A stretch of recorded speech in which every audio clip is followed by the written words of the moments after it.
আলহামদুলিল্লাহ সুম্মা আলহামদুলিল্লাহ। যাবতীয় প্রশংসা এবং গুণগান একমাত্র মহিয়ান ও গরিয়ান আল্লাহ রাব্বুল আলামিনের জন্য, যে আল্লাহ সুবহানাহু ওয়া তাআলা নাজিল করেছেন মহাবিশ্বয় মহাগ্রন্থ আল কুরআনুল কারীম। প্রশংসা সে আল্লাহ পাকের জন্য, যিনি আজকে আমাদেরকে অত্র দিনই মজলিসে সুস্থ শরীরে উপস্থিত হওয়ার তৌফিক দান করেছেন। আলহামদুলিল্লাহ। এই গভীর রাত পর্যন্ত দিনের কিছু কথা শোনার জন্য আপনারা অধীর আগ্রহ অপেক্ষা করেছেন। আমরা দোয়া করি আল্লাহ রাব্বুল আলামিনের কাছে, আল্লাহ পাক আপনাদের এই প্রত্যেক যারা যারা সময়ের বিনিময়ে দুনিয়া এবং আখিরাতের যাবতীয় সমস্যা আসান করে দিবেন। এই মাহফিল সার্থক করার জন্যে যারা সময়, শ্রম, অর্থ, প্রশাসনিক সহযোগিতা, ভলান্টিয়ারের সাপোর্ট, জানমাল ব্যয় করে এই মাহফিলকে সার্থক করেছেন, আমরা সবার জন্য দোয়া করি আল্লাহ রাব্বুল আলামিন প্রত্যেককে ইহকালীন কল্যাণ এবং পরকালীন মুক্তির পথ সুগম করুন, আমিন। এবং আমাদের দিনের জন্য এই ক্ষুদ্র প্রচেষ্টাগুলোকে আল্লাহ পাক যেন কবুল করে নেন, পরকালীন নাজাতের ওসিলা বানিয়ে দেন, আমিন। আলোচনা শুনে বুঝে আমল করার তৌফিক আল্লাহ পাক বক্তা এবং শ্রোতা সবাইকে দান করুন, আমিন। আল্লাহ রাব্বুল আলামিন আল কুরআনুল কারীমের মধ্যে দুই ধরনের শ্রোতার কথা বলেছেন। কয় ধরনের ভাই? দুই ধরনের। এক শ্রেণী হচ্ছে সূরা বাকারার শেষের দিকে আছে, যাদের ব্যাপারে আল্লাহ পাক বলেছেন ক্বালু সামি'না ওয়া আতা'না। এক শ্রেণীর মানুষ আছে যারা বলে যে সামি'না, আমরা শুনলাম, ওয়া আতা'না, এবং মেনে নিলাম। আর এক শ্রেণী সম্পর্কে আল্লাহ পাক বলেছেন একই সূরার মধ্যেই, যে তারা বলে ক্বালু সামি'না ওয়া আসাইনা, আমরা শুনলাম কিন্তু মানব না। এখন আমরা কোন শ্রেণীর শ্রোতা হব? শুনবো এবং মানবো? আর শুনবো না মানবো না? শুনবো কিন্তু মানবো না, কোনটা? যারা বিনা শর্তে, বিনা দ্বিধায় আল্লাহ রাব্বুল আলামিনের যাবতীয় হুকুম আহকাম মেনে চলে, আল্লাহর বিধানের সামনে আত্মসমর্পণ করে, তাদেরকে আমরা বলি মুসলিম, তাই নয় কি? আল্লাহ পাকের বিধানের সামনে পরিপূর্ণরূপে আত্মসমর্পণ করলে হয় মুসলিম, আর আল্লাহ পাকের বিধানকে পরিপূর্ণরূপে অস্বীকার করলে হয় কাফের। আর আল্লাহ পাকের বিধানকে মুখে স্বীকার করে মনে মনে অস্বীকার করলে হয় মুনাফিক। কথা বুঝতে পারছেন? ইসলামের জন্য সবচেয়ে বড় শত্রু কারা? কুফাররা কিন্তু ইসলামের সবচেয়ে বড় শত্রু নয়। ইসলামের সবচেয়ে বড় শত্রু কারা?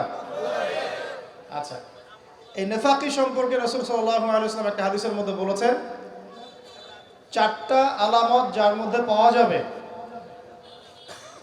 তার মধ্যে মুনাফিকের চিহ্ন থাকবে যতক্ষণ পর্যন্ত না সে এই আলামতগুলো বর্জন করছে। এক নাম্বার, মুনাফিক ব্যক্তি যখন কথা বলে মিথ্যা কথা বলে। কথা বললে কি বলে? মিথ্যা বলে। তো আমরা যারা কথা বলবো দিন সম্পর্কে, দিন বা দুনিয়ার কথা বলবো, এখানে মিথ্যা থাকা যাবে না। থাকলে আমরা মুনাফিকের খাতায় নাম লিখিয়ে ফেলবো। দুই নাম্বার হচ্ছে ওয়াদা করলে খেলাফ করে। ওয়াদা করলে কি করে? খেলাফ করে। তো ওয়াদার খেলাফ করলে পরে মুনাফিকের খাতায় নাম উঠে যাবে, নাউজুবিল্লাহ।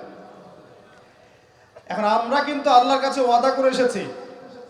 আমরা যখন রুহের জগতে ছিলাম, আমরা কিন্তু এর আগে একটা জগতে ছিলাম, এটার নাম রুহের জগৎ, আলামে আরওয়াহ। এটা কি জানেন? ওই নাসা যদি আবিষ্কার না করে তাহলে যে কোনো কিছুর অস্তিত্ব থাকবে না, এটা সত্য নয়। ঠিক আছে? এখন পৃথিবীতে একটা দর্শন চলছে আর কি, ফিলোসফি চলছে কিরকম, যে পশ্চিমারা যা বলে আমরা চোখ বন্ধ করে মেনে নেই। বিজ্ঞান যা বলে আমরা বিনা যুক্তি, তর্ক, বাক্য ব্যয়ে সেটাকে মেনে নেই। বিজ্ঞান যদি কোনো কিছুকে প্রমাণ করতে না পারে আমরা সেটাকে বিশ্বাস করতে চাই না। যেমন জিন জাতি, নাম শুনেছেন? সূরা জিন নামে একটা আলাদা সূরাই কিন্তু কোরআনে আছে। আর আল্লাহ পাক সূরা জারিয়াতের 56 নম্বর আয়াতে বলেছেন, ওয়া মা খালাকতুল জিন্না ওয়াল ইনসা ইল্লা লিয়াবুদুন। আমি জিন আর মানুষকে শুধুমাত্র আমার ইবাদত করার জন্যই সৃষ্টি করেছি। তো আল্লাহ পাক এখানে বলেই দিলেন যে জিন এবং মানব জাতি দুইটা প্রজাতি আল্লাহ পাক রেখেছেন পৃথিবীতে। কিন্তু বিজ্ঞান কিন্তু এখনো জিনকে আবিষ্কার করতে পারেনি, পেরেছে? পারে নাই। তো বিজ্ঞান আবিষ্কার করতে পারে নাই বলে কি জিনের অস্তিত্ব নাই? ব্যাপারটা কেমন হবে? ঠিক একইভাবে এই যে আল্লাহ পাকের কাছে আমরা ওয়াদা করে এসেছি আলামে আর ওয়াহ বা রুহের জগতে, এই রুহের জগৎ কিন্তু এখন পর্যন্ত বিজ্ঞান ব্যাখ্যা করতে পারে নাই। আল্লাহ পাক আমাদেরকে বলেছিলেন, ঘটনাটা এমন ছিল যে আদম আলাইহিস সালামের পৃষ্ঠদেশ থেকে আল্লাহ পাক সমস্ত আদম সন্তানদের আত্মাগুলোকে পিপিলিকার আকৃতিতে সামনে দেখিয়েছেন। কিসের আকৃতি? পিঁপড়া, পিঁপড়া। আর এই পিঁপড়া সম্পর্কে এক হাদিস মনে পড়ে গেল, কিয়ামতের মাঠে কিছু মানুষকে আল্লাহ পাক পিঁপড়ার আকৃতিতে উঠাবেন। কিছু মানুষকে আল্লাহ পাক কিয়ামতের মাঠে পিঁপড়ার মতো আকৃতিতে হাসর করাবেন। তারা কারা? যারা এই দুনিয়াতে অহংকার প্রদর্শন করত। এখন জানতে হবে তাহলে অহংকার কি? আপনার গায়ের জামাটা সুন্দর, জুতাটা সুন্দর, আপনার বাড়িটা সুন্দর, এর মানে আপনি অহংকারী, এটা প্রমাণ হলো না, এটা অহংকার নয়। নবী সাল্লাল্লাহু আলাইহি ওয়াসাল্লাম বলেছেন অহংকার হচ্ছে দুটো জিনিসের সমন্বয়। একটা হচ্ছে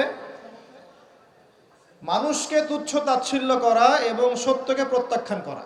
বাতারুল হাক্কি ওয়া গামতুন নাস, মানুষকে তুচ্ছ তাচ্ছিল্য করা এবং সত্য মানে আল্লাহ পাকের বিধান যেটা সত্য এটাকে অস্বীকার করা, এটা হচ্ছে অহংকার। ইবলিসের জ্ঞান ছিল না? ইবলিস কি আবেদ ছিল কিনা? আবেদ বোঝেন কিনা? আবেদ মানে যে প্রচুর ইবাদত বন্দেগী করেছে আল্লাহ পাকের। ইবলিস কি আল্লাহর ইবাদত করে নাই? আল্লাহ পাক কি তাকে অনেক উঁচু মর্যাদা দেননি? কেন তাহলে সে চিরস্থায়ী জাহান্নামী হচ্ছে? উত্তর কি? একটা আদেশ আল্লাহ পাক করেছিলেন আদম আলাইহিস সালামকে সিজদা করার। ওয়াইজ কুলনা লিল মালাইকাতি ইসজুদু লিআদম ফাসাজাদু ইল্লা ইবলিস। আল্লাহ পাক ফেরেশতা মণ্ডলী সবাইকে বলেছিলেন যে আদমের সামনে সিজদা করো, সম্মানের সিজদা করো। কেন সিজদা করতে হবে? কারণ আদম আলাইহিস সালামকে আল্লাহ পাক নিজ হাতে সৃষ্টি করেছেন এবং তাকে আল্লাহ পাক সমস্ত জ্ঞান শিক্ষা দিয়েছেন। জ্ঞানের কারণে আদম আলাইহিস সালাম এখানে সুপিরিয়র। আল্লাহ পাক ফেরেশতাদেরকে ডেকে বলছেন তোমরা আদমের সামনে সিজদা করো। ইবলিস কিন্তু ফেরেশতা নয়, সে কিন্তু জিন। আল্লাহ পাক ফেরেশতাদেরকে বলছেন সিজদা করো, মানে কিন্তু এই নয় যে ইবলিসও ফেরেশতা। ইবলিস কিন্তু ফেরেশতা নয়, সে কিন্তু জিন জাতির অন্তর্ভুক্ত ছিল। এর দলিল সূরা কাহফের মধ্যে আছে, কানা মিনাল জিন ফাফাসাকা আন আমরি রাব্বি। ইবলিস জিন জাতির অন্তর্ভুক্ত একজন সত্তা ছিল। সে সিজদা করলো না, যুক্তি দিল, একটা বাতিল কিয়াস করলো, সেটা হচ্ছে খালাকতানি মিন নার ওয়া খালাকতাহু মিন তিন। আমাকে সৃষ্টি করেছেন আগুন দিয়ে এবং আদমকে সৃষ্টি করেছেন কি দিয়ে? মাটি দিয়ে। কেন আমি আদমকে সিজদা করব? মানে ইবলিস প্রমাণ করতে চাইলো যে আল্লাহর আদেশটা ভুল, আমি সঠিক। নাউযুবিল্লাহ। আবা ওয়াস্তাকবার, সে উদ্ধত হলো এবং অহংকার প্রদর্শন করলো। এই একটা মাত্র কারণেই সে কিন্তু চিরস্থায়ী জাহান্নামের অন্তর্ভুক্ত হয়ে গেল। অহংকার কি? আল্লাহ পাকের আদেশটাকে তাহলে লঙ্ঘন করাই অহংকার, এবং অন্যকে তুচ্ছ তাচ্ছিল্য করাই কি? অহংকার। ইবলিস এখানে দুটো কাজই করেছে, আল্লাহর সত্যটাকে, হকটাকে অস্বীকার করেছে এবং আদম আলাইহিস সালামকে কি তুচ্ছ করে নাই? আচ্ছা, এখন আমরা যারা ইসলাম পালন করছি আমাদের মধ্যে এখন এই সমস্যাটা দেখা যায়, এই রোগটা দেখা যায়। 5 ওয়াক্ত নামাজ কয়েকদিন পড়লেই মনে হয় যে আমি খুব বড় মুসলিম হয়ে গেছি, অন্য ভাইরা মনে হয় খুব ভালো মুসলিম নয়। একটা ইগো প্রবলেম চলে আসে, আসে না? কথাবার্তা চাল চলনে একটু ডিগ্রি সার্টিফিকেট অর্জন করলে মনে হয় যে আমি অনেক কিছু করে ফেলেছি বা আমল কিছু ভালো করেছি, মানুষকে না দেখানো পর্যন্ত ঘুম হচ্ছে না। বা আপনিও একজন দিনের প্রচারক, আরেক ভাই উনিও দিনের প্রচারক, তো তাকে নিন্দা সমালোচনার ঝর্ণা তুললে ভালো লাগছে না। মানে মানুষকে আন্ডার এস্টিমেট না করলে নিজের সুপিরিয়র এই সত্যটা প্রকাশ পাচ্ছে না, এটা কিন্তু অহংকার। আর আল্লাহ রাব্বুল আলামিন অহংকারী ব্যক্তিকে পছন্দ করেন না। অহংকার সম্পর্কে আল্লাহ পাক বলেছেন, এটা সম্ভবত হাদিসে কুদসিতে আছে, উলামায়ে কেরাম ভালো বলতে পারবেন, যে অহংকার আল্লাহর চাদর, এটা নিয়ে কেউ টানা হাসরা করলে আল্লাহ পাক সেটা সহ্য করবেন না। প্রিয় ভাইরা, ওয়াদা আমরা করে এসেছিলাম, ওয়াদার খেলাফ করলে কিন্তু আমরা মুনাফিক হয়ে যাব। কি ওয়াদা করেছিলাম? আল্লাহ পাক আদম আলাইহিস সালামকে সৃষ্টি করে তার পৃষ্ঠদেশ থেকে সমস্ত আদম সন্তানের যে আকৃতি, এই আকৃতি আল্লাহ পাক দেখিয়েছেন। কাকে দেখিয়েছেন? আদম আলাইহিস ইসলামকে দেখিয়েছেন। আদম আলাইহিস ইসলাম দেখছেন একটা আকৃতি, রূহ খুবই সুদর্শন, খুবই সুন্দর দেখতে। তো তিনি জিজ্ঞাসা করলেন, হে আল্লাহ, এই কে, নাম কি? আল্লাহ রাব্বুল আলামিন বললেন, এ তোমার সন্তান, তার নাম দাউদ। কি নাম? দাউদ আলাইহিস সালাম নাম শুনেছেন? আদম আলাইহিস সালাম বললেন, তার হায়াত কত হে আমার রব? আল্লাহ পাক বললেন যে 60 বছর। কত বছর? 60 বছর। আদম আলাইহিস সালাম বললেন যে আমার হায়াত থেকে আল্লাহ তুমি তাকে আরো 40 বছর দিয়ে দাও। এরপরে দাউদ আলাইহিস সালামের বয়স হয়ে গেল 100 বছর। দেখেন, তো এই সময় আল্লাহ পাক সমস্ত, আচ্ছা এখানে একটা কথা বলে দিই, এই যে দুইজনের নাম পেলেন এখানে, আদম এবং দাউদ, ঠিক আছে? এই দুইজন নবীকেই কিন্তু আল্লাহ পাক কোরআনের মধ্যে আল্লাহর খলিফা বলেছেন। এটাও একটা কোইন্সিডেন্স, এটা একটা মিল কোরআনের। একটা কথা মনে রাখবেন যে কোরআনের একটা আয়াত কিন্তু আরেকটা আয়াতকে ব্যাখ্যা করে। কোরআনের আয়াতগুলো হচ্ছে, আমি একটা উপমা দিচ্ছি, আকাশের তারার মতো অনেকটা। আকাশের তারা দেখেছে কখনো? সময় কোথায় তারা দেখার? এখন তো ফুটবল খেলার যুগ, খেলা দেখবে নাকি ভাই? শেষ রাত্রে আমরা অ্যালার্ম দিয়ে উঠতে পারি আর্জেন্টিনার খেলা দেখার জন্য, কিন্তু অ্যালার্ম দিয়ে তাহাজ্জুদে উঠতে পারি না। তো এই যুব সমাজের নিশ্চয়ই অনেক কল্যাণ হবে। একটা অসুস্থ প্রজন্ম তৈরি করছে আমরা, অসুস্থ প্রজন্ম। খুব গভীরভাবে লক্ষ্য করবেন যে এরা বাবাকে সালাম দিতে লজ্জা পায়। কেউ সালাম দিলে ওয়ালাইকুম সালাম বলতে খুব লজ্জা লাগে, মনে হয় যে মাথা হেড হয়ে আসতেছে। বাইকের পিছনে মেয়ে নিয়ে ঘুরতে লজ্জা করে না। আর এখনকার বাইকগুলো মাশাআল্লাহ, আর আমরা তো ঢাকা শহরে থাকি, অনিচ্ছা সত্ত্বেও অনেক কিছু দেখতে হয়। এমন অনেক দৃশ্য দেখেছি আপনি বিশ্বাসই করবেন না, এটাও হচ্ছে সমাজে। গাড়ি নিয়ে যাচ্ছি, হয়তো বই পড়ছি, পড়তে পড়তে চোখটা লেগে গেলে একটু মানুষ তাকায় না দিকে দিকে, জানলা খুলে তাকিয়ে দেখছি যে গাড়ি নিয়ে যাচ্ছে, ড্রাইভার ড্রাইভ করছে, পিছনের সিট এক ছেলে বসে আছে, ওই ছেলের কোলের উপরে একটা মেয়ে বসে আছে। প্রকাশ্যে নবী সাল্লাল্লাহু আলাইহি ওয়াসাল্লাম কি বলেন নাই হাদিসটা? কিয়ামত হবে না ততদিন পর্যন্ত যতদিন পর্যন্ত মানুষ রাস্তাঘাটে জেনা না করবে। মেলে নাই হাদিস? কিয়ামতের কোন নিদর্শনের জন্য অপেক্ষা করছেন বলেন? নবীজি বলেছেন জীবনের শেষের দিকের একটা হাদিসে, হাদিসে জিবরিল, এখানে নবী সাল্লাল্লাহু আলাইহি ওয়াসাল্লাম মাত্র 2টা আলামত বলেছেন কিয়ামতে। কয়টা? এই 2টার মধ্যে একটা হচ্ছে ওয়ান তারাল হুফাতাল আওরাতাল আলাতা রিয়াশাই ইয়াতাতাওয়ালুনা ফিল বুনিয়ান। সমাজের সবচেয়ে নিম্ন শ্রেণীর নগ্ন পায়ের, মানে জুতা কেনার টাকা ছিল না, নগ্ন গায়ের মানে কাপড় কেনার টাকা ছিল না, এই শ্রেণীর মানুষ, ধনীদের কথা বলা হচ্ছে না, এই গরিব নিঃস্ব শ্রেণীর মানুষ ইয়াতাতাওয়ালুনা ফিল বুনিয়ান, উঁচু উঁচু অট্টালিকা নির্মাণের প্রতিযোগিতা করবে। মিলেছে? মধ্যপ্রাচ্যের অনেক কান্ট্রি আছে, তাকিয়ে দেখবেন। এক সময় বেদুইন ছিল, বেদুইন মরুভূমিতে থাকতো। এখন দেখবেন কনস্ট্রাকটিভ বিল্ডিংস নির্মাণের কারো 100 তলা, কারো 200, কারো 150 প্রতিযোগিতা। আমাদের ঢাকা শহরে গিয়ে দেখবেন, ঢাকার মতো বড় বড় শহরগুলো যেগুলো আছে, বাংলাদেশ হোক অন্যান্য কান্ট্রিগুলোর হোক, আর পশ্চিমার তো কথাই নাই, বিগত 100, 200, 300 বছরে এই কনস্ট্রাকটিভ বিল্ডিংস নির্মাণের প্রতিযোগিতা বেড়েছে বেশি, এগুলো আগে ছিল না। জীবনের শেষের দিকে নবী এই হাদিস বলে গেছে সাল্লাল্লাহু আলাইহি ওয়াসাল্লাম। একটা প্রশ্ন, কিভাবে নিঃস্ব একজন মানুষ এরকম উঁচু উঁচু বিল্ডিং নির্মাণ করতে পারে? 10 তলা, 20 তলা, 50 তলা, কিভাবে সম্ভব? আমার গবেষণা, ক্ষুদ্র গবেষণা হচ্ছে তিনটা পদ্ধতিতে হতে পারে। এক, যদি তার কাছে কোনো গুপ্তধন আসে, আল্লাহর পক্ষ থেকে কোনো ধন সম্পদ চলে আসে, যেমন ব্ল্যাক অয়েল, মানে ব্ল্যাক গোল্ড, বুঝতে পারছেন কার কথা বলছি? তেল, মাটির নিচে তেলের খনি পেয়ে গেলে আপনি তো মাশাআল্লাহ সচ্ছল এখন করতে পারবেন। সোনার খনি পেলে করতে পারবেন। 2 নাম্বার হচ্ছে সুদের মধ্য দিয়ে সম্ভব নিঃস্ব মানুষের বিল্ডিং তোলা। আর 3 নাম্বার হচ্ছে অন্যের সম্পদ জবরদখল করা। আমার কাছে মনে হয় এই 3টা পদ্ধতি হতে পারে, যার মধ্য দিয়ে একজন নিঃস্ব মানুষ উঁচু উঁচু বিল্ডিং নির্মাণের প্রতিযোগিতা করবে। ইয়াতাতাওয়ালুনা ফিল বুনিয়ান, নবীজি বলছেন নির্মাণ করবে এমন না, কম্পিটিশন হবে, তোমার 10 আমার 11। তোমার 11 আমার 12, তোমার 12 আমার 13। আমি সিলেট অঞ্চলে গিয়েছিলাম প্রোগ্রাম করতে গত বছর, দেখেছি মানুষ বিশাল বিশাল জায়গা জুড়ে লন্ডন লন্ডন আমেরিকা এই আদলে বাড়িঘর নির্মাণ করছে, আবার 1 বছর নির্মাণ করার পর পরের বছর ভেঙে নতুন করে আবার করা শুরু করছে। কত শখ, কত টাকা পয়সা মানুষের। অথচ এই ধন সম্পদের হিসাব আল্লাহর কাছে কড়ায় গন্ডায় দিতে হবে না? একটা হাদিস পড়েছিলাম গতকালকেই, মনে হয় আবার পড়ছিলাম, যে গরিবরা 500 বছর আগে জান্নাতে যাবে ধনীদের চাইতে।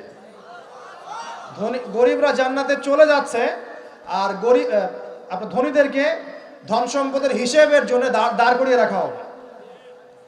জাকাত দেওয়ার নাম নাই, উঁচু উঁচু বিল্ডিং নির্মাণের প্রতিযোগিতা চলছে।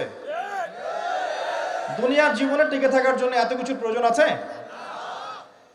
নবী সাল্লাল্লাহু আলাইহি ওয়াসাল্লাম বলছেন যে দুনিয়াতে তুমি থাকো মুসাফিরের মতো, প্রয়োজন পূরণ হয়ে গেছে, যথেষ্ট।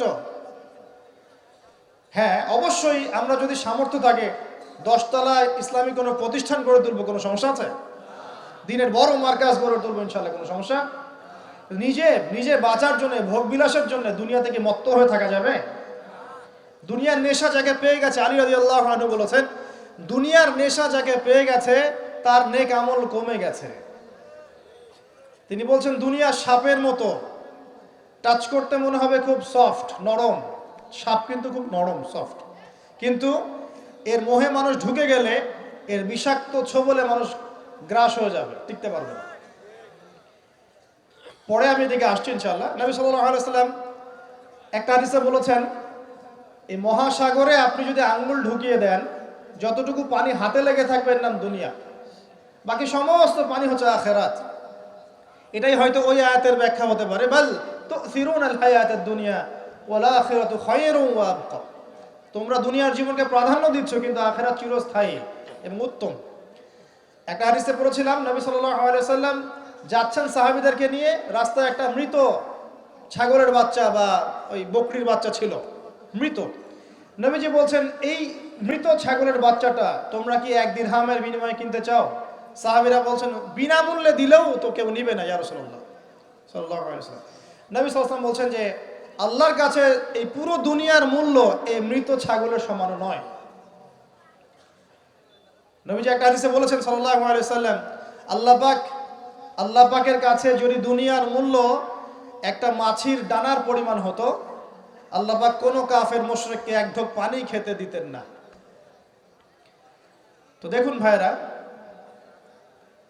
এই আহদে আলাস্তুর কথা বলছিলাম, তখন আল্লাহ রাব্বুল আলামিন আদম সন্তানদেরকে জিজ্ঞাসা করেছিলেন যে আলাস্তু বিরব্বিকুম, আমি কি তোমাদের রব নই?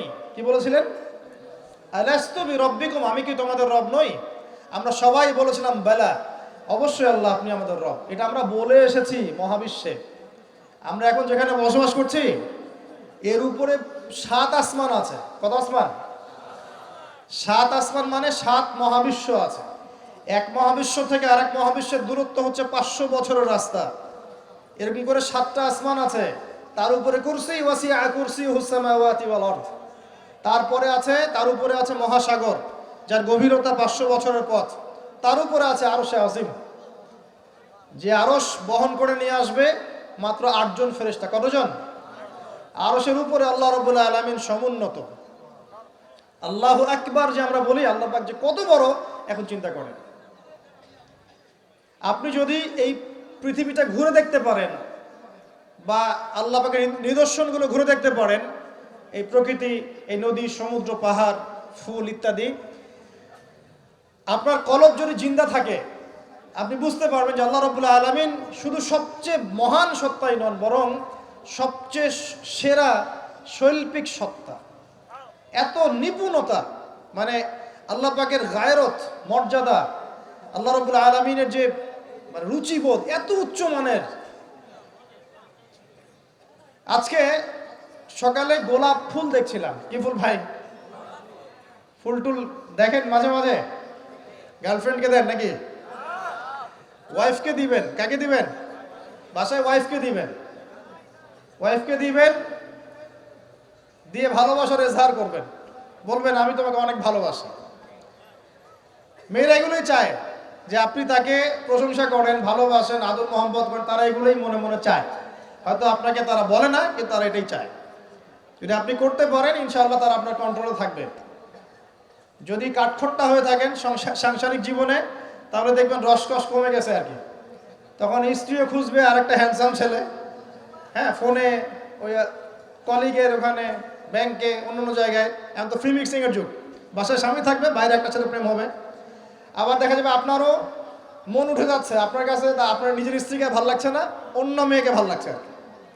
সাংসারিক জীবনটাকে মধুর রাখার জন্য নবী সাল্লাল্লাহু আলাইহি ওয়াসাল্লামের সুন্নতগুলো পালন করতে হয়। স্ত্রীকে হাদিয়া দিবেন, তোহফা দিবেন, ভালোবাসবেন, এবং সে আপনাকে কষ্ট দিবে এটা ধরে নেবেন। সে আপনাকে সারা জীবন কষ্ট দিবে এটা আপনি মাথায় সেট করে নেবেন। ইনস্টল দিবেন, সফটওয়্যার ইনস্টল দেই না আমরা, প্লে স্টোর থেকে অ্যাপস ইনস্টল করেন না, আপনার লাইফে একটা অ্যাপস ইনস্টল করবেন যে স্ত্রী আপনাকে কষ্ট দিবে। তখন আপনার কাজ হচ্ছে মান সামাতা নাজা, যে ব্যক্তি চুপ থাকবে সে নাজাত পাবে। আর যদি আপনি চাপ দিতে চেষ্টা করেন, তাহলে এই সম্পর্কটা ভেঙে যাবে। একটা হাদিস বলে দেই, যেহেতু প্রসঙ্গটা এসে গেছে, যে ইবলিসের সিংহাসন হচ্ছে মহাসাগরের উপরে। কোথায়? মহাসাগর। ইবলিস দিন শেষে ওর সব চেলাচামুন্ডাকে ডেকে বলে যে তোমরা আজকে কি করছো। একজন বলে যে আমি আজকে একজনকে মদ খাওয়াই দিছি, একজনকে আমি আজকে জেনা করাই দিছি, একজনকে আমি খুন করাই দিছি। ইবলিস বলে যে আসলে কিছুই করো নাই তোমরা। তো একজন এসে বলে যে আমি আজকে অমুক পরিবারের মধ্যে স্বামী স্ত্রীর মাঝখানে বিচ্ছেদ ঘটাই দিছি। তখন ইবলিস তাকে কাছে ডেকে নিয়ে আসে, নিয়ে এসে মেডেল পরায় দেয়, গোল্ড মেডেল দিয়ে বলে যে হ্যাঁ তুমি একটা কাজের কাজ করছো। দেখলে ইজহার করবেন, পরিবার সুন্দর হবে ইনশাআল্লাহ। আমরা দোয়া করি আল্লাহ পাক আমাদের পরিবারগুলোকে জান্নাতি পরিবার বানিয়ে দিন, স্বামী স্ত্রীর মধ্যে মিল মহব্বত বাড়িয়ে দিন। আসলে স্ত্রীর জন্য স্বামীর চেয়ে আপন কেউ হয় না, আর স্বামীর জন্যও স্ত্রীর চেয়ে আপন কেউ হবে না। আবার স্ত্রীর অধিকার দিতে গিয়ে মাকে আবার ফেলে দিয়েন না, যার যার অধিকার তার তার জায়গায় সমানভাবে দিবেন ইনশাআল্লাহ তাআলা। আপনি ইনসাফ কায়েম করবেন। মনে রাখবেন যে পুরুষ মানুষ কিন্তু বোকা। পুরুষ মানুষ কি কারণ কি জানেন? সারা জীবন তারা স্ত্রী সন্তান পরিবার পরিজন সবার জন্য অনেক কিছু করে ঠিকই, এবং এগুলো করতে গিয়ে তারা আল্লাহর পথ থেকে দূরেও সরে যায়, নামাজ ছেড়ে দেয়, কমিয়ে দেয়, আমল কমে যায়, দুনিয়ার ব্যস্ততা বেড়ে যায়। শেষ বয়সে সেই পুরুষ আবার একা হয়ে যায়। আল্লাহ রাব্বুল আলামিন আমাদের সবচেয়ে আপন সত্তা, বাকিরা আমাদের দুনিয়ার প্রয়োজন। এটা মাথায় রেখে চলতে হবে। আল্লাহ পাক তৌফিক দান করুন, আমিন। বলছিলাম ইজহারের কথা।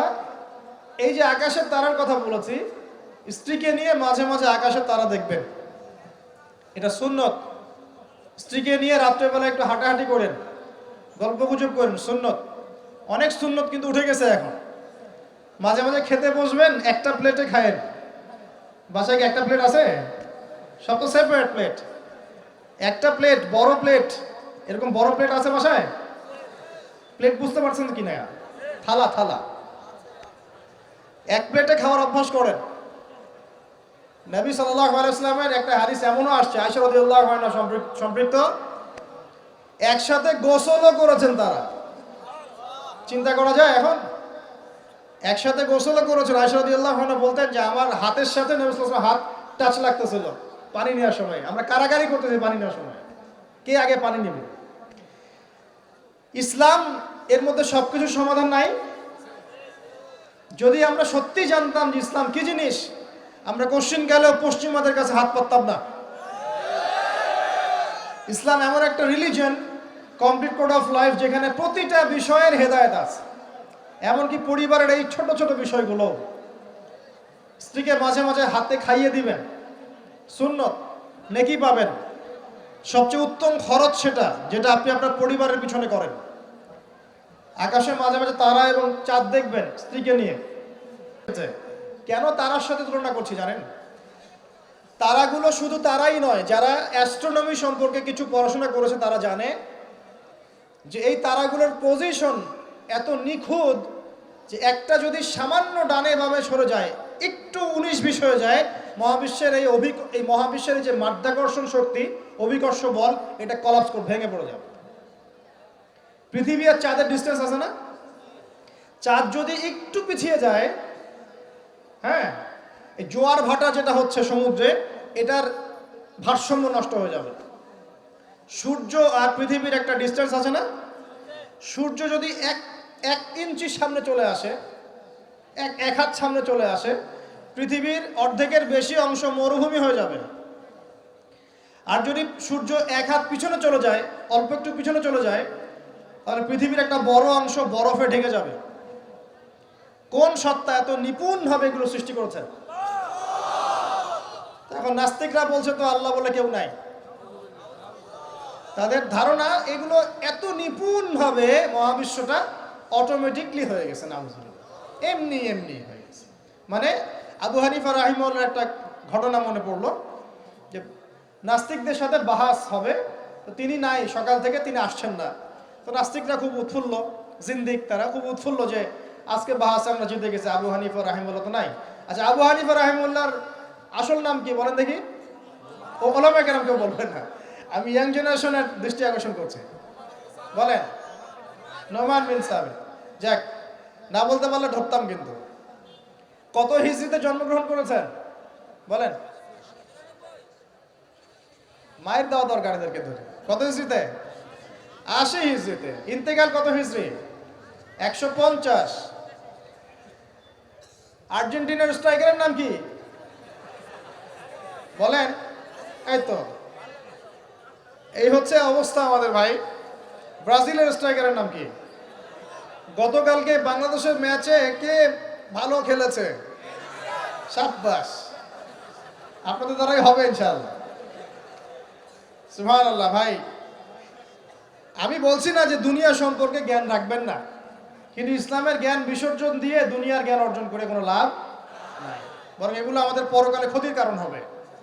দেখুন, আল্লাহ পাক কোরআনে এই তারাগুলোর পজিশনের কসম করেছেন। কোরআনের আয়াতগুলোকে আকাশের তারার সাথে তুলনা করা হচ্ছে কেন?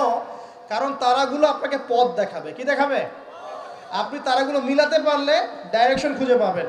মনে করেন আপনার কাছে কোনো ঘড়ি নাই, কোনো মোবাইল ফোন, কিচ্ছু নাই, আজকে থেকে আপনি 1000 বছর আগে চলে গেছেন।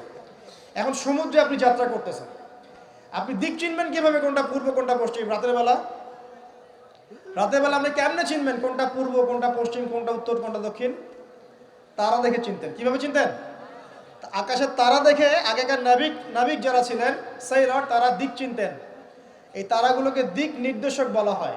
ঠিক একইভাবে কোরআনের আয়াতগুলো যদি আপনি একটার সাথে একটা হারমোনিয়াসলি মিলাতে পারেন, আপনি পথ খুঁজে পাবেন ইনশাআল্লাহ। এই জন্যই বললাম যে আকাশের তারার সাথে কোরআনের আয়াতগুলোকে মেলানো, উপমা দেয়া যায়। তো এইখানে বলতে গিয়ে এসেছিলাম যে দুইজন নবীকেই কিন্তু আল্লাহ রাব্বুল আলামিন কি বলেছেন? খলিফা। আদম আলাইহিস সালামকেও খলিফা বলেছেন, দাউদ আলাইহিস সালামকে কি বলেছেন? খলিফা। এখন বলেন তো, খলিফা কাকে বলে? যে কাপড় সেলাই করে? আমরা সমাজে বলে যে উনি খলিফা। খলিফা মানে দর্জি? খলিফা কে? এটা কে সবচেয়ে ভালো উত্তর দিতে পারবে? আমি না আল্লাহ? আমরা না আল্লাহ? আল্লাহ পাক কি বলছেন শুনুন। আল্লাহ পাক সূরা সদের মধ্যে বলছেন। কোন সূরা? সদ একটা সূরাই আছে। এই সূরার মধ্যে 24 থেকে 26 নম্বর আয়াত পড়ে দেখবেন। আল্লাহ পাক বলছেন, ইয়া দাউদ, হে দাউদ আলাইহিস সালাম, ইন্না জাআলনাকা খলিফাতান ফিল আরদ। হে দাউদ, আমি বা আমরা তোমাকে পৃথিবীতে খলিফা করেছি। কি করেছি? তোমার কাজ কি? তোমার কাজ হচ্ছে ফাহকুম বাইনান নাস বিল হক। তোমার কাজ হচ্ছে মানুষের মাঝে, এই যে জনসাধারণের মাঝে হকের মানদণ্ডে বিচার ফয়সালা করবে। সুবহানাল্লাহ। একজন খলিফার কাজ কি তাহলে? জনসাধারণের মাঝে হকের মানদণ্ডে, ন্যায়ের মানদণ্ডে বিচার ফয়সালা করলে সে আল্লাহর খলিফা হবে। যদি অন্যায়ের মানদণ্ডে বিচার ফয়সালা করে, সে শয়তানের খলিফা হবে। কথা কি বুঝতে পারছেন? এই খলিফা শব্দ আল্লাহ পাক প্রয়োগ করেছেন দাউদ আলাইহিস সালামের ক্ষেত্রেও এবং আদম আলাইহিস সালামের ক্ষেত্রেও। আদম আলাইহিস সালামকে আল্লাহ পাক কি বলছেন? ওয়া ইয ক্বালা রাব্বুকা লিল মালাইকা ইন্নী জাঈলুন ফিল আরদি, বলেন খলিফা। তাহলে আদমকেও খলিফা বললেন না আলাইহিস সালাম? তো আদম আলাইহিস সালাম পৃথিবীতে এসে কি আল্লাহর বিধান ছাড়া অন্য কারো বিধান দিয়ে বিচার ফয়সালা করেছেন কিনা? আর দাউদ আলাইহিস সালাম যখন জেরুজালেমের বাদশা ছিলেন, সেখান থেকে তিনি কি আল্লাহর বিধান ছাড়া অন্য কোনো বিধান দিয়ে ফয়সালা করেছিলেন কিনা? উত্তর দেন। আল্লাহ পাক সূরা মাইদায় উল্টা কথা বলছেন। আল্লাহ পাক বলেছেন ওয়ামান লাম ইয়াহকুম বিমা আনজালাল্লাহ ফাউলাইকা হুমুল কাফিরুন। এটা 44 নম্বর আয়াত। 45 এ বলছেন ফাউলাইকা হুমুল ফাসিকুন। 47 এ গিয়ে বলছেন ফাউলাইকা হুমুজ জালিমুন। তিনটা বলছেন, বা প্রথমে কাফিরুন, তারপর জালিমুন, তারপর ফাসিকুন। তিনটা কথাই আল্লাহ বলছেন যে ব্যক্তি বা যারা আল্লাহর নাজিলকৃত বিধান দ্বারা বিচার ফয়সালা করছে না, তারা ফাসিক, তারা জালেম, তারা কাফের। কে বলেছেন? আমাদের কথা। এখানে দুটো বিষয় চলে আসবে। এক, কেউ যদি মনে করে যে আল্লাহর বিধানগুলো এই যুগে চলে না, ওই যুগে চলতো, এই যুগে চলে না, এই যুগে আমরা যা বুঝি এটাই সেরা, তাহলে নিঃসন্দেহে সে কুফরিতে লিপ্ত আছে। কোনো সন্দেহ আছে?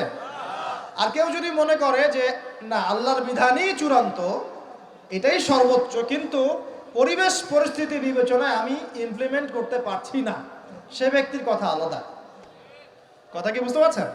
আমাদের আকীদা পরিষ্কার করতে হবে না? তাহলে এখানে আপনি খলিফার সংজ্ঞা পেলেন, খলিফার কাজ কি সেটাও পেলেন। আরো একটা কথা আল্লাহ পাক বলেছেন দাউদ আলাইহিস সালামকে, সেটা হলো ওয়ালা তাত্তাবিউল হাওয়া, তুমি তোমার প্রবৃত্তির অনুসরণ করো না। প্রবৃত্তি মানে কি? মন যা চায় তার অনুসরণ করো না। ফায়ুদিল্লাকা আন সাবিলিল্লাহ, তাহলে এই অনুসরণ তোমাকে আল্লাহর পথ থেকে বিচ্যুত করে দিবে। ইন্নাল্লাযীনা ইউদিল্লুনা আন সাবিলিল্লাহি লাহুম আযাবুন শাদীদ বিমা নাসু ইয়াউমাল হিসাব। যারা নিজের মন গড়া প্রবৃত্তির অনুসরণ করেছে, তারা আল্লাহ পাকের সরল পথ থেকে বিচ্যুত হয়ে গেছে, এবং আল্লাহ পাক তাদেরকে কঠিন শাস্তি দিবেন, কারণ তারা কিয়ামতের দিনটাকে ভুলে গেছে। প্রিয় ভাইরা, আমরা ওয়াদা করে এসেছি আল্লাহর কাছে। কি ওয়াদা করেছি? যে আল্লাহ আমাদের রব। তাহলে দুনিয়াতে আসার পর কি আমরা আল্লাহর সাথে শিরিক করতে পারবো? আল্লাহর বিধান ছাড়া অন্য কারো বিধান মানতে পারবো? আল্লাহ পাকের হালালকে হারাম করতে পারবো? আল্লাহর হারামকে হালাল করতে পারবো? নাকি আমাদের উচিত হবে আল্লাহর সমস্ত বিধানের সামনে আত্মসমর্পণ করা? কোনটা? ইসলাম মানে কি? বলবে শান্তি। ঠিক আছে, শান্তি একটা শব্দের অর্থ হয়, ইসলাম শব্দের প্রকৃত অর্থ হচ্ছে আত্মসমর্পণের মধ্য দিয়ে শান্তি অর্জন করা। আল্লাহর হুকুম আহকামের সামনে আত্মসমর্পণের মধ্য দিয়ে কি করা? শান্তি অর্জন। আত্মসমর্পণ কেমন হবে? একটা ফয়সালা আল্লাহ পাক দিলেন, এখন আমি চিন্তা করব যে এই নামাজ পড়তে আল্লাহ পাক বলেছেন, আমি চিন্তা করছি যে নামাজ কেন পড়বো, নামাজ পড়ার কি দরকার, এর বৈজ্ঞানিক উপকারিতা কি, হ্যাঁ, নামাজ পড়লে এর পিছনে দর্শন কি, এর পিছনে যুক্তি কি, এইসব তন্ত্র মন্ত্র ঘেটে যদি আপনি নামাজ পড়েন, পরিপূর্ণ আত্মসমর্পণ হয় নাই। কখন হবে? আল্লাহ বলেছেন সামি'না আতা'না, আল্লাহ বলেছেন নামাজ পড়তে 5 ওয়াক্ত, বাস নামাজ পড়ো। এর পিছনে কারণ থাকতে পারে, সব কারণ আমার জানা জরুরি না, এবং সব কারণ আমি জানতেও পারবো না। পারবো? এখানে দেখেন, একজন নবীর কথা বলি, যার নাম আমরা প্রথমে বলেছি, আল্লাহুম্মা সাল্লি আলা মুহাম্মাদ ওয়া আলা আলি মুহাম্মাদ কামা সাল্লাইতা আলা ইব্রাহিম। নবী মুহাম্মদ সাল্লাল্লাহু আলাইহি ওয়াসাল্লামের নামের সাথে ইব্রাহিম আলাইহিস সালামের নাম কেন, অন্য নবীর নাম নয় কেন? প্রশ্ন করতে হবে না? কারণ হচ্ছে নবী সাল্লাল্লাহু আলাইহি ওয়াসাল্লামের জীবনের যে ধারা এবং ইব্রাহিম আলাইহিস সালামের জীবনের ধারা কিন্তু হুবহু একই রকম। শুধু নবী সাল্লাল্লাহু আলাইহি ওয়াসাল্লাম শেষে গিয়ে মক্কা থেকে পুরো জাজিরাতুল আরবে ইসলামিক খিলাফা কায়েম করেছিলেন, ইব্রাহিম আলাইহিস সালাম ওই সময়টা হয়তো পান নাই। That's all. এখন দেখেন ইব্রাহিম আলাইহিস সালাম সম্পর্কে আল্লাহ পাক কি বলছেন? আল্লাহ পাক বলছেন ইয ক্বালা লাহু রাব্বুহু আসলিম ক্বালা আসলামতু লিরাব্বিল আলামিন। আল্লাহ পাক যখনই ইব্রাহিমকে বলেছেন আলাইহিস সালাম আত্মসমর্পণ করো, ইব্রাহিম আলাইহিস সালাম আত্মসমর্পণ করেছেন, বলেছেন আসলামতু লিরাব্বিল আলামিন, আমি জগৎ সমূহের প্রতিপালকের সামনে আত্মসমর্পণ করলাম। একটা মিসাল দিচ্ছি, তার সন্তানকে জবাই করতে বলেছিলেন, মনে আছে? সন্তান বলেছিল যে ইয়া আবাতি ফাআল মা তু'মার, হে আমার আব্বা, আপনাকে যে আদেশ করা হয়েছে আপনি তাই করেন। সাতাজিদুনি ইনশাআল্লাহু মিনাস সাবিরিন, ইনশাআল্লাহ আপনি আমাকে ধৈর্যশীল পাবেন। ইব্রাহিম আলাইহিস সালাম জবাই করার আগে কি আল্লাহকে প্রশ্ন করেছিলেন যে এর পিছনে যুক্তি কি, এর পিছনে দর্শন কি, এর পিছনে বিজ্ঞান কি? নাকি আল্লাহ আদেশ করেছেন বাস করেছেন? কোনটা? আল্লাহ পাক আদেশ করেছেন, চোখ বন্ধ করে কাজ করতে গিয়েছেন। এবং এই নবীকে আল্লাহ পাক বলছেন হুয়া সাম্মাকুমুল মুসলিমিন, তিনি তোমাদের নাম দিয়েছেন মুসলিম। তাহলে প্রথম মুসলিম কে পাচ্ছি আমরা এখানে? প্রথম সারির মুসলিম কে পাচ্ছে? ইব্রাহিম আলাইহিস সালাম, যিনি আল্লাহ আদেশ আসলেই বাস্তবায়ন করতে চলে যান। এর নাম প্রকৃত মুসলিম, আত্মসমর্পণ করা। আমরা কি সবকিছুর সামনে আত্মসমর্পণ করতে পারছি? যদি পারতাম তাহলে ইবাদত বন্দেগীর জীবনে পাক্কা মুসল্লি হয়ে অর্থনৈতিক জীবনে পাক্কা সুদখোর কেন হচ্ছে? আমরা নামাজ পড়ি না? নামাজ 5 ওয়াক্ত করি মাশাআল্লাহ, কিন্তু ব্যবসা করতে গিয়ে মাপে কম কেন দেই? ব্যবসা করতে গিয়ে আমি মজুদদারি কেন করি? আমি অন্যকে কেন ঠকাই? কেন ভেজাল মিশাই? পণ্যের সাথে ভেজাল কেন মিশাই? অর্থনৈতিক জীবনে গিয়ে আমি সুদ কেন খাই? ঘুষ কেন নিব? দুর্নীতি কেন করব যখন আমি 5 ওয়াক্ত নামাজ পড়ি? তার মানে কি জানেন? তার মানে আমরা এই আয়াতের উপর আমল করতে পারি নাই। কোন আয়াত? আল্লাহ পাক বলছেন উদখুলু ফিস সিলমি কাফা, তোমরা পরিপূর্ণরূপে ইসলামে প্রবেশ করো। এটা আয়াত আমল হয়েছে? কখন পরিপূর্ণ প্রবেশ হবে? যখন জীবনের প্রতিটা ক্ষেত্রেই আমরা ইসলাম পালন করতে পারব। ইসলাম কি শুধু ইবাদত বন্দেগীর জীবনেই? খালি নামাজ রোজা হজ জাকাতের নামই কি ইসলাম? ব্যবসা ইসলাম নাই, পরিবারে নাই, অর্থনীতির মধ্যে নাই, রাজনীতির মধ্যে তো নাই। এটা তো থাকার দরকার নাই, এটা আমরা যা ভালো বুঝি তাই। এখানে ইসলামের হেদায়েত। আমার খোলা একটা প্রশ্ন আপনার কাছে, আমি তো আপনাকে কিছু চাপাই দিতে পারবো না, পারবো? একজন দায়ী বা একজন আলেম বা যে মুআল্লিম, তার কাজ কতটুকু? এতটুকু, এই 2 লাইন, ফাযাক্কির, তুমি উপদেশ দিবে। ইন্নামা আনতা মুযাক্কির, তুমি উপদেশ দাতা। লাস্তা আলাইহিম বিমুসাইতির, তুমি মানুষের উপরে দারোগা নও। আমরা কি দারোগা? শুধু প্রচার করা। যে ব্যক্তি রিসিভ করবে, কবুল করে নেবে, আল্লাহ তাকে দুনিয়াতেও সম্মানিত করবে ইনশাআল্লাহ, পরকালেও করবে ইনশাআল্লাহ। যারা করবে না তাদের ফয়সালা আল্লাহর কাছে। লাকুম দীনুকুম ওয়ালিয়া দিন, যার যার দিন তার তার কাছে, যার যার কবর তার তার কাছে। That's all. প্রিয় ভাইরা, বিজয় চাইলে কিছু কাজ আছে, করবেন ইনশাআল্লাহ। আল্লাহ তৌফিক দান করুন। তওবা করেন। জীবনে যত পাপ করেছেন এই পাপগুলোর কাছে খাতায় লিখবেন যে আমি এই পাপ জীবনে করেছি। মনে করেন, নিজের সাথে অনেস্ট হবেন, আয়নার সামনে দাঁড়াবেন, চোখ বন্ধ করে রাত্রেবেলা শুয়ে চিন্তা করবেন যে আমার তো বয়স হয়ে গেল 30, 40, 50, সারা জীবনে কি কি বড় বড় পাপগুলো করেছি। চিন্তা করে দেখবেন আপনি খুঁজে পাবেন। আমি দোয়া করি যে আপনি খুঁজে না পান, কিন্তু পাবেন ইনশাআল্লাহ। আপনি বহু নামাজ আপনি পড়েন নাই, কাজা করেছেন। বহু রোজা আপনি রাখেন নাই। যাকাত ফরজ হয়েছে সেই কবে আপনি দেন নাই। হ্যাঁ, হজ ফরজ হয়ে গেছে কবে, করছেন না, করেন নাই। বোনের সম্পত্তি দেন নাই, প্রতিবেশীর সম্পত্তি মেরে খেয়েছেন। কোনো কোনো ক্ষেত্রে দেখা যেতে পারে, এটাও হতে পারে এমনটাও যে আপনি জনগণের সম্পদও মেরে খেয়েছেন, এমনও হতে পারে। হতে পারে আপনি করাপশনে ছিলেন, হতে পারে জেনা করেছেন, মদ খেয়েছেন, ইত্যাদি ইত্যাদি, সুদ খেয়েছেন। অনেস্টলি খাতায় লিখেন। লেখার পরে শেষ রাত্রে উঠে চোখের পানি ছেড়ে দিয়ে আল্লাহর কাছে 2 রাকাত নামাজ পড়ে বলেন আল্লাহুম্মা আনতা রাব্বি লা ইলাহা ইল্লা আনতা খলাকতানি আনা আবদুক ওয়া আনা আলা আহদিক ওয়া ওয়া'দিকা মাস্তাতা'ত আউযু বিকা মিন শাররি মা সানা'ত আবুউ লাক বিনি'মাতিকা আলাইয়া ওয়া আবুউ বিযানবি ফাগফিরলি ফাইন্নাহু লা ইয়াগফিরু যুনুবা ইল্লা আনতা। এটা সাইয়্যিদুল ইস্তিগফার, ইস্তিগফারের সর্দার। যে ব্যক্তি সকালে পড়বে, রাত্রের আগে যদি মারা যায় জান্নাতি, রাত্রে পড়বে সকালের আগে মারা গেলে জান্নাতি। হিসনুল মুসলিম বইয়ের মধ্যে আছে। কোন বই? হিসনুল মুসলিম। তোমরা যে ফোন সারাদিন চালাও, ভালো কিছু অ্যাপস ডাউনলোড করো। হিসনুল মুসলিম একটা অ্যাপসও আছে, ডাউনলোড করে দেখো, সব দোয়া কালামগুলো এখানে দেয়া আছে। আছে না?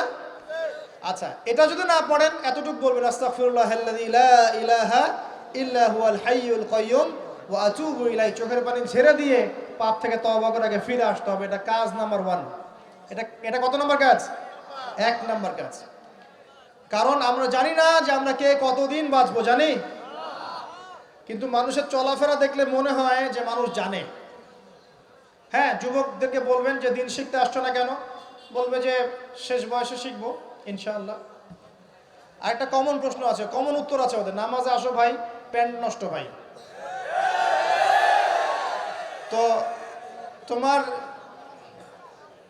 তোমার বিষয়টা কি এতই দুর্বল যে প্যান্ট বারবার নষ্ট হয়ে যায়? এত দুর্বলতা থাকলে তো সমস্যা, তখন তো বৈবাহিক জীবনেও তুমি হ্যাপি হতে পারবা। আর এই দুর্বলতার কারণ কি জানো? পর্নোগ্রাফি। পর্নোগ্রাফির মধ্য দিয়ে গোপন পাপ, তাই না ভাই? এই যুগে এইসব পাপ থেকে বেঁচে থাকা খুবই ডিফিকাল্ট, খুবই ডিফিকাল্ট। কিন্তু বিশ্বাস করেন, এই কথাটা শোনেন, যদি কোনো ব্যক্তি, যুবক, স্পেশালি যুবক যার যৌবনের তাড়না আছে, এই যুবক যদি পবিত্র জীবন যাপন করতে পারে, আল্লাহ পাক ওই যুবককে দেখে অবাক হয়ে যান। এবং কেউ যদি প্রকাশ্য গোপন জেনা থেকে বেঁচে থাকতে পারে, সাক্ষাৎ মৃত্যুর হাত থেকে আল্লাহ তাকে বাঁচাতে পারেন। আমি দলিল ছাড়া কথা বলবো না, এখানে দলিল দিচ্ছে শোনেন। 3 জন ব্যক্তি বের হয়েছে, ঝড়, বিশাল ঝড়, গুহায় আশ্রয় নিয়েছে, ঝড়ে পাথর দিয়ে গুহার মুখ বন্ধ হয়ে গেল। এটা হাদিস, কিন্তু আলেম ওলামারা জানবেন, আপনাদেরকে বলছি এটা হাদিসে আছে। কিন্তু এখন গুহার মুখ খোলার কোনো অপশন নাই। এখন 3 জন পরামর্শ করছে, আমাদের কিছু নেক আমল দিয়ে আল্লাহর কাছে দোয়া করি, চল। নেক আমলের ওসিলা দিয়ে দোয়া করা যায়, নেক আমলের ওসিলা করে দোয়া করতে হয়, এটা একটা ভালো কাজ। সদকা করেছেন, এই ওসিলায় দোয়া করেন যে আল্লাহ আমি সদকা করেছি, আল্লাহ এই ওসিলায় আমার রোগটা ভালো করে দাও, আমার মাকে শেফা দিয়ে দাও, ইত্যাদি ইত্যাদি। আর আমরা সদকা করলে আগে নাম লিখাই, অমুক সাহেব 5000, অমুক 1000, অমুক 200। আরে ভাই, সদকা করলাম তো আল্লাহর জন্য, মানুষকে জানানোর কি দরকার আছে? এই লৌকিকতা ত্যাগ করতে হবে না?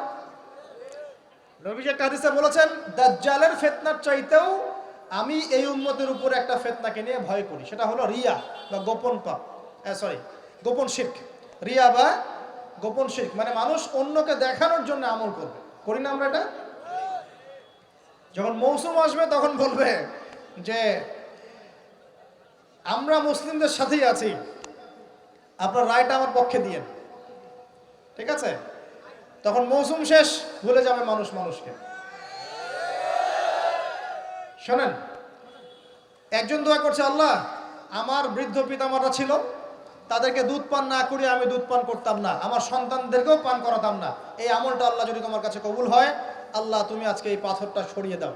পাথরটা একটু সরে গেল, সুবহানাল্লাহ। পাথর আল্লাহর হুকুম শোনে না? শোনে না? আগুন আল্লাহর হুকুম শোনে নাই?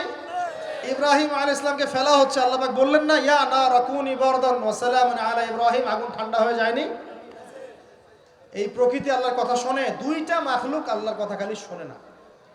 2টা মাখলুক আছে আল্লাহর কথা শোনে না। 1 নাম্বার হচ্ছে মানুষ, আর 2 নাম্বার কি? জিন। আর এই জন্য এই 2 শ্রেণীর ব্যাপারে আল্লাহ পাক বলেছেন, ওয়ালাকাদ যারানা লি জাহান্নামা কাসীরাম মিনাল জিন্নি ওয়াল ইনস, আমি জাহান্নাম পরিপূর্ণ করব প্রচুর মানুষ আর জিন দ্বারা। নাউযুবিল্লাহ। আগে মনে করতাম, যখন বয়সটা আরো কম ছিল, যে আল্লাহ পাক মানুষকে কিভাবে জাহান্নামে দিতে পারবেন, আল্লাহ পাক গফুর রহিম। এখন বুঝতে পারছি, পরিবেশ দেখে, এই বৈশ্বিক প্রেক্ষাপট দেখে, গবেষণা করে, পড়াশোনা করে, যে জাহান্নামে যাওয়ার উপযুক্ত যদি কোনো প্রাণী থেকে থাকে, সেটা হচ্ছে মানুষ। জানেন, জাহান্নামে যাওয়ার যদি উপযুক্ত কোনো প্রাণী এই মহাবিশ্বে থাকে, সেটা হচ্ছে মানুষ। এই জন্য আল্লাহ রসুল একটা হাদিসে বলেছেন, 1999 জন মানুষ যাবে জাহান্নামে। বলেন নাউযুবিল্লাহ। আবার এমনও হাদিস আছে যে বিনা হিসেবে 70,000 মানুষ যাবে জান্নাতে, কোনো হিসাব নাই, বিনা হিসাবে জান্নাতে। আবার একটা হাদিসে আসছে, প্রত্যেক হাজারের সাথে 70,000 করে। সাহাবীরা খুশি হয়ে গেলেন যখন তারা জানলেন যে বেশিরভাগ জান্নাতি হবে উম্মতে মুহাম্মাদের। সুবহানাল্লাহ। উম্মতে মুহাম্মাদের জান্নাতে যাওয়ার একটা হাদিস বলে দেব, একটা হাদিসের উপর আমল করতে পারবেন? মেরাজের রাতে নবী সাল্লাল্লাহু আলাইহি ওয়াসাল্লামকে আল্লাহ পাক ওয়াদা করেছেন, হে মুহাম্মদ সাল্লাল্লাহু আলাইহি ওয়াসাল্লাম, তোমার উম্মতের মধ্যে যে কোনো ব্যক্তি যদি শিরিক না করে মারা যায়, আকাশ জমিন সমান পাপ থাকলেও আমি আল্লাহ তার সামনে আসমান জমিন সমান ক্ষমা নিয়ে হাজির হব। শিরিক না করে মারা গেলেই জান্নাতে যাবে ইনশাআল্লাহ। যদি সে চুরিও করে, জেনাও করে, ইনশাআল্লাহ আল্লাহ পাক হয়তো শাস্তি দিয়ে তাকে মাফ করে দিবেন। মৃত্যুর যন্ত্রণায় অনেক গুনাহ মাফ হয়ে যাবে ইনশাআল্লাহ। কবরের আযাবে অনেক পাপ মাফ হয়ে যাবে ইনশাআল্লাহ। আবার হাসরের মাঠেও মানুষ দাঁড়ায় থাকবে 50,000 বছর, এই কষ্টেই অনেক গুনাহ মাফ হয়ে যাবে ইনশাআল্লাহ। আল্লাহ পাক তার রহমতের চাদরে ঢেকে নেবেন, ইনশাআল্লাহ গুনাহ মাফ হয়ে যাবে। শিরকের পাপে যাওয়া যাবে না, আল্লাহ তৌফিক দান করুন। আর একজন ব্যক্তি বলছে, আল্লাহ একজন কৃতদাস ছিল আমার, সেই কৃতদাসকে সেই কৃতদাস আমার কাছে কিছু টাকা পেত। কি পেত? তো সেই টাকা দিয়ে আমি গবাদি পশু কিনেছিলাম। এই গবাদি পশু অনেক বংশবৃদ্ধি হয়েছে। অনেক দিন পর সে এসে বলছে আমার টাকা দাও। তা আমি বলেছিলাম সব এই গবাদি পশু তোমার, সব নিয়ে যাও। সে বলছিল যে আমার সাথে ঠাট্টা মশকরা করছো নাকি? তখন সেই ব্যক্তি বলছে, না ঠাট্টা করছি না, তোমার টাকা থেকে কিনেছিলাম, এর বংশবৃদ্ধি হয়েছে, সবই তোমার, তুমি নিয়ে যাও। তিনি বলছেন, আল্লাহ এই দানটা যদি তোমার কাছে পছন্দ হয়ে থাকে, আল্লাহ আজকে এই মুখটা তুমি সরিয়ে দাও, পাথরটা সরিয়ে দাও। পাথর একটু সরে গেল। আরেকজন ব্যক্তি যার কথা আমি আপনাকে বলছি, এই যে গোপন পাপ, জেনা, free mixing, girlfriend boyfriend culture, এই সংস্কৃতির মধ্যে যারা আছেন তাদের জন্য এই লাইনটুকু। এই ব্যক্তি বলছেন, হে আল্লাহ আমার একজন চাচাতো বোন ছিল। কে ছিল? কাজিন, চাচাতো বোন। সে খুবই সুন্দরী ছিল, মাশাআল্লাহ। আল্লাহ পাক মেয়েদেরকে চমৎকার সৌন্দর্য দিয়ে সৃষ্টি করেছেন, করেন নাই? যুজ্জিনা লিন-নাস হুব্বুশ শাহাওয়াতি মিনান নিসা। মেয়েদের মধ্যে পুরুষদের সবচেয়ে বেশি খায়েশাত আছে, মানে খায়েশ, প্রবৃত্তির তাড়না আছে, সৌন্দর্য আছে, চাওয়া। তো চাচাতো বোনকে আমি খুব ভালোবাসতাম এবং আমি তাকে পেতে চাইতাম। একদিন সে আমাকে শর্ত দিল, 100 স্বর্ণ মুদ্রা দিলে আমি রাজি। বুঝতে পারছেন কথা কি? ব্যাখ্যা করতে হবে। 100 স্বর্ণ মুদ্রা দিলে আমি রাজি আছি। ওই যে বলে নিজের পায়ে দাঁড়াও, একটা চাকরি করো, তারপর আমি রাজি। বলেনি আপনাকে? একটু টাকা পয়সা আর্ন করো, তারপর আমি তোমারই। আর এই করতে করতে প্রত্যেক দিন আপনার কাছ থেকে মনে করেন প্রত্যেক ডেটে 1000, 1200, 1000, 2000 খাইতেই আছে। আর আপনি তো সদকা জারিয়া করতেছেন নাকি? এটা সদকা জারিয়া না গোনায় জারিয়া? তো এইবার এই ব্যক্তি প্রচন্ড পরিশ্রম করে 100 স্বর্ণ মুদ্রা জোগাড় করলো। বাপরে বাপ, কি একটা অবস্থা। তারপরে সে 100 স্বর্ণ মুদ্রা এনে এই চাচাতো বোনকে দিয়েছে, দিয়ে বলছে এখন আমার সাথে তোমার যে চুক্তি সেটা পূরণ করতে হবে। সে সেক্সুয়াল যে রিলেশন সেটা করার প্রায় উপক্রম হয়েছে। সে তার কাছাকাছি সে বসে গেছে, একদম হাদিস আসছে সে বসে পড়েছে। ঠিক ওই সময় এই মেয়েটা বলছে, হে আল্লাহর বান্দা, আল্লাহকে ভয় করো, আমি এই সতীত্ব এখন পর্যন্ত নষ্ট করি নাই, আল্লাহকে ভয় করো, আমার সতীত্ব নষ্ট করো না। কে বলছে এটা? এই চাচাতো বোন। এই ব্যক্তি বলছে, আল্লাহ আমি শুধুমাত্র তোমার ভয়ে সেই দিন সেখান থেকে তাৎক্ষণিক উঠে গেছি, 100 স্বর্ণ মুদ্রাও আর ফেরত নেই নাই।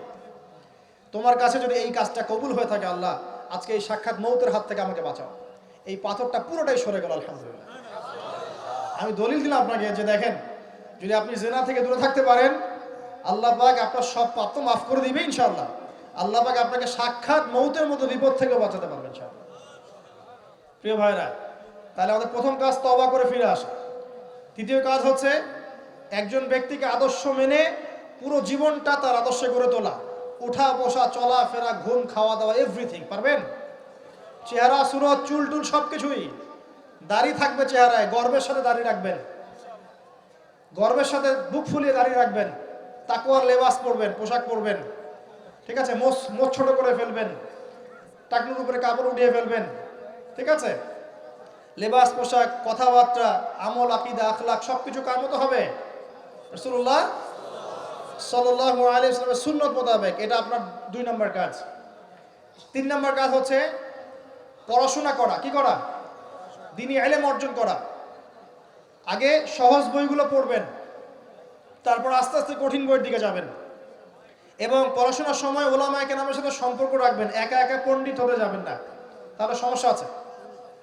একা পণ্ডিত অনেক মানুষ এখন বলে যে আলেম ওলামাদের সাথে সম্পর্ক রাখার দরকার নাই, বইপত্র নিজে পড়বা, বুখারী, মুসলিম, তিরমিজি, নাসাই, আবু দাউদ, মিশকাত সব নিজে পড়ে নিজেই ইস্তিহাদ করে মুস্তাহিদ হয়ে যাবে। এরকমও ফিতনা কিন্তু চলছে সমাজে। এগুলো ভয়ঙ্কর ফিতনা। এবং এক পর্যায়ে বলে দিবে যে মাযহাবও মানার দরকার নাই, ওটা মানা শিরক বলে দিবে। শিরক বলে না, বলে শিরক।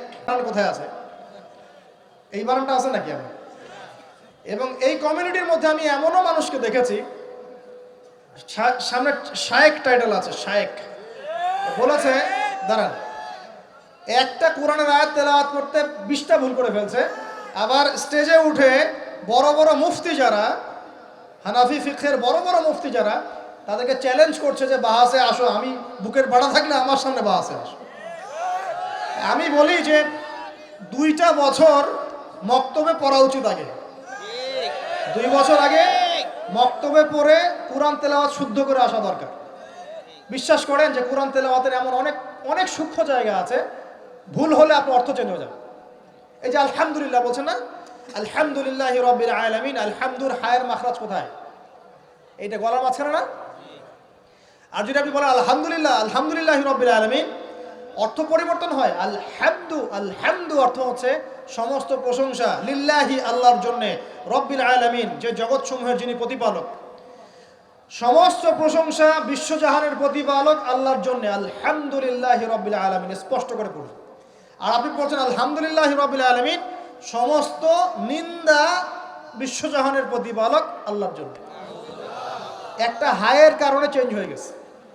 পড়ছেন মনে করেন যে কুল ইয়া আইয়ুহাল কাফিরুন, হে কাফেররা, লা আ'বুদু মা তা'বুদুন, লা আ'বুদু মা তা'বুদুন।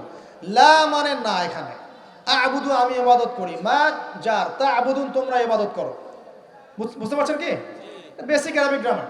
আমি তার ইবাদত করি না, যার ইবাদত তোমরা করো, কাফেরদেরকে বলছি আমরা। কিন্তু যদি আপনি এভাবে পড়েন কুল ইয়া আইয়ুহাল কাফিরুন লা আ'বুদু মা তা'বুদুন, অর্থ কি হবে জানেন? হে কাফেররা, আমি লা আ'বুদু আমি অবশ্যই তার ইবাদত করি, যার ইবাদত তোমরা করো। কোরআন তেলাওয়াত কি এত সহজ? আলেম ওলামা ছাড়া, ওস্তাদ ছাড়া এমনি এমনি শিখতে পারবে? কোরআন তেলাওয়াতও করতে পারছে না, স্টেজে উঠে মানুষকে চ্যালেঞ্জ করছে, অমুক মুফতি, সব মুফতিকে ডাকো আমার সামনে বসাও, বুকের বাড়া থাকলে আমার সামনে বসাও। আর সামনে কিছু মানুষ বসে আবার সুবহানাল্লাহ করতেছে, ঠিকও বলতেছে। মানে কোন কমিউনিটি আর কোন শায়েখ তাহলে বুঝে ফেলান। আবার এমনও আছে শায়েখ মাশাআল্লাহ, খালি মুখ দিয়ে যদি বলেন যে আমরা আল্লাহর জমিনে আল্লাহর দ্বীনের প্রচার প্রসার প্রতিষ্ঠা চাই, ইসলাম প্রতিষ্ঠা লাভ করেছে দাওয়াতের মধ্য দিয়ে এবং জিহাদ ফিসাবিলিল্লাহর মধ্য দিয়ে, এই জিহাদ শব্দ উচ্চারণ করলেই আপনাকে খারেজি ট্যাগ লাগাই দিয়ে দিবে। জিহাদ মানে যে নিরপরাধ মানুষকে হত্যা করা নয়, এই ব্যাখ্যা আমরা জানি না, এই ব্যাখ্যা মুসলিমরা বোঝে না। কোরআন এবং হাদিসে কোনো জায়গায় আছে নিরপরাধ মানুষকে হত্যা করতে হবে? কিন্তু যখন সারা বিশ্বের পশ্চিমারা মুসলিম কান্ট্রিদের উপর আগ্রাসন চালাবে, মুসলিমরা কি কলা চুষবে বসে বসে, আঙুল চুষবে? তখন তারা যদি প্রতিবাদ করে ওরা খারেজি হয়ে যাবে? তো এই সব নেক্সট শুরুতে ধোকা থেকে বেঁচে থাকবেন, যে মুসলিম সমাজের ভিতরে ঢুকেই মুসলিম সমাজের ক্ষতি করার চেষ্টা করতেছে। খুব সাবধান থাকবেন। এই জন্য প্রিয় ভাইরা, হকপন্থী ওলামায়ে কেরামদের সংস্পর্শে থাকবেন, দেখবেন ইনশাআল্লাহ আপনাকে তারা বিভ্রান্ত করতে পারবেন ইনশাআল্লাহ। আমি কারো নাম মেনশন করছি না, কারণ সঙ্গত কারণ আছে, বুঝতে পারছেন? এটা কয় নাম্বার? 3 নাম্বার। এক কি বলেছি? তওবা করে ফিরে আসতে হবে দিনের বিজয় চাইলে। 2 নাম্বার কি? আমল বাড়াবেন, নবী সাল্লাল্লাহু আলাইহি ওয়াসাল্লামের সুন্নাত ফলো করবেন। 3 নাম্বার পড়াশোনা করবেন, আলেম ওলামার সাথে সম্পর্ক রাখবেন। আর 2-3টা বলছি জাস্ট। 4 নাম্বার হচ্ছে পরিবারের আদর্শ হবে জান্নাতি পরিবার। সারা দুনিয়া গারদ হয়ে যায়, যাক আপনার পরিবারটা ঠিক থাকতে হবে। পারবেন? পরিবারের কর্তা হবে ইব্রাহিমের মতো আলাইহিস সালাম, পরিবারের ছেলেগুলো হবে সব ইসমাইলের মতো আলাইহিস সালাম, পরিবারের মায়েরা এবং বোনেরা হতে হবে হাজারা এবং সারা আলাইহিস সালামের মতো। পারবেন ইনশাআল্লাহ? আল্লাহ কবুল করুন। আমাদের বাচ্চা কাচ্চাদেরকে মানুষ করে যাবেন, ছোটবেলা থেকে ওদের মধ্যে ইসলামের বীজ ঢুকিয়ে দিবেন। আমি বলছি না তারা ডক্টর হবে না, ইঞ্জিনিয়ার হবে না, এগুলো আমি বলছি না, অ্যাটলিস্ট আমি এগুলো বলবো না। তারা অবশ্যই বড় বড় পোস্টে যাবে, পলিটিশিয়ান হবে, ইকোনমিস্ট হবে, ডক্টর ইঞ্জিনিয়ার সব হবে, কিন্তু ভিত্তিটা দিতে হবে কিসের? কোরআন সুন্নাহর। দেখবেন ইনশাআল্লাহ তারা বড় হয়ে ওদের দ্বারা দেশ এবং জাতির খেদমত হবে ইনশাআল্লাহ। আর 2টো বলে শেষ করে দিই। এক হচ্ছে রিজিক হালাল হতে হবে। কি হতে হবে? হারাম রিজিকে যাবেন না, ভুল করে ওয়াদা করেন, কোনোদিনও হারাম রিজিকে যাবেন না, আল্লাহ পাক তৌফিক দান করেন।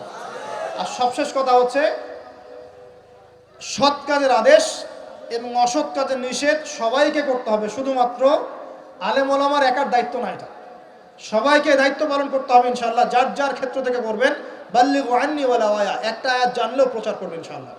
আল্লাহ পাকের দ্বীনটা প্রচার হবে ইনশাআল্লাহ, প্রতিষ্ঠা লাভ করব। তখন আমরা মুসলিম হব, মুমিন হব, মুনাফিক হব না। যে ব্যক্তি কথা বললেই মিথ্যা বলে, ওয়াদা করলে কি করে? খেলাফ করে, আর আমানত রাখা হলে কি করে? খেয়ানত করে এবং যখন উত্তেজিত হয়ে যায় তখন উচ্চ স্বরে গালিগালাজ করে। আল্লাহ পাক আমাদের সবাইকে মুনাফিকের এই 4 খাসলত থেকে বাঁচিয়ে রাখুন। আল্লাহ পাকের জমিনে তার দ্বীনের প্রচার প্রসার করার তৌফিক দান করুন। আমাদের পরিবারের মূল্যবোধ ঠিক করে দিন। আমাদের সবাইকে হকপন্থী আলেম ওলামার সাথে সম্পর্ক রাখার তৌফিক দান করুন এবং জ্ঞান অর্জন করে তওবা করে ফিরে আসার তৌফিক দান করুন। আজীবন ইসলাম শক্ত করে আঁকড়ে ধরার তৌফিক দান করুন, আমিন। আজকের মতো এখানে শেষ করছি প্রিয় ভাইরা। সুবহানাকা আল্লাহুম্মা ওয়া বিহামদিকা আশহাদু আল্লা ইলাহা ইল্লা আনতা আস্তাগফিরুকা ওয়া আতুবু ইলাইক।